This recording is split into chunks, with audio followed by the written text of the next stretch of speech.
Welcome, day traders. It's me, Kate Stichina, and you are watching a recap of the Asian session. Traditionally, stocks rise noticeably in the last trading week of December. However, it will hardly happen this year. Yesterday, all three stock indexes dropped sharply. Asian and Japanese shares extended their losing streak.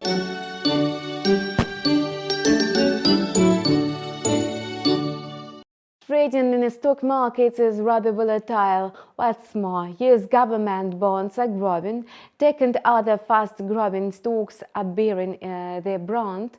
Investors are flocking back to safe haven assets due to recession and inflation fears. Speculators prefer Treasuries among all other safe haven assets. The 52-week bill yield reached 4.75%, noting the biggest gain on a Thursday morning. High demand for government bonds is quite predictable.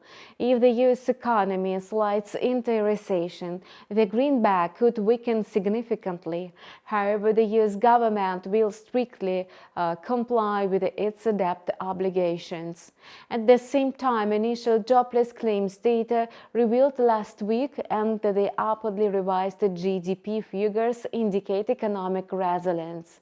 This is why a recession will hardly take place in the near future. For this reason, news from China has been the main driver for stock and currency market for some time. At first, market sentiment improved as China eased some virus restrictions. However, optimism waned rather quickly. Now markets are gripped by new concerns. China is unable to curb the virus spread. As the country eased its lockdown measures, virus outbreaks could occur in other countries. For instance, nearly half of the passengers on two separate flights from China to Milan tested positive. Besides, the epidemiological situation in China is also worrisome. Surprisingly, the US dollar remained relatively unchanged despite growing market concerns and the sell-off on Wall Street. In the Asian session, it settled at the level of 104.30 versus its main rivals. The greenback is slowly climbing amid the dismal epidemiological situation in China, expectations of new rate hikes, and rising US Treasuries. After reaching a 20-year high of 115 in September, it lost almost 10%. It appears that the day of its former glory have already passed. Currently, the greenback is struggling to consolidate at 104 points. In the Asian session, it was moving in the bearish channel of 104.30 and 104.50.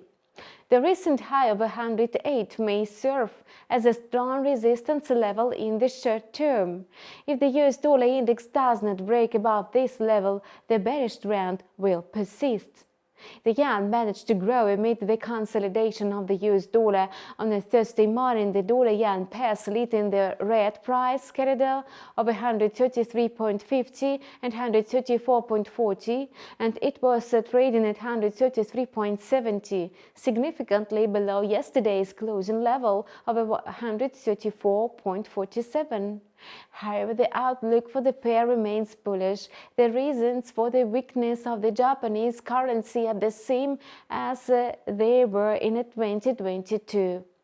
The Bank of Japan sticks to monetary loosening and it's not planning to abandon it. The question is how long the regulator is going to keep its monetary policy unchanged.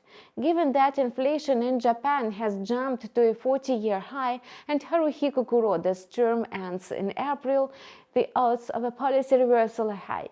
Apart from that, the weak yen stimulates the economy and exports.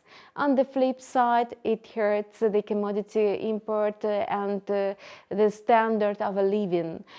Therefore, no matter what steps the Bank of Japan decides to make, one of these two scenarios may backfire.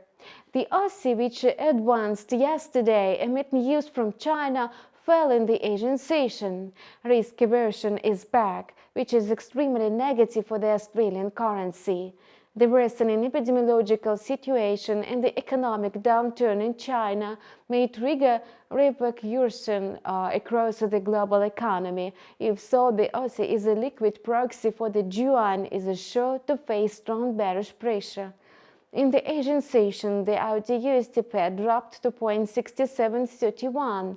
In the morning, it was trading in the downward channel over 0.6722 and 0.6758, maintaining a bearish bias. And that's all for now. Stay tuned to keep abreast of the latest market news, and see you soon.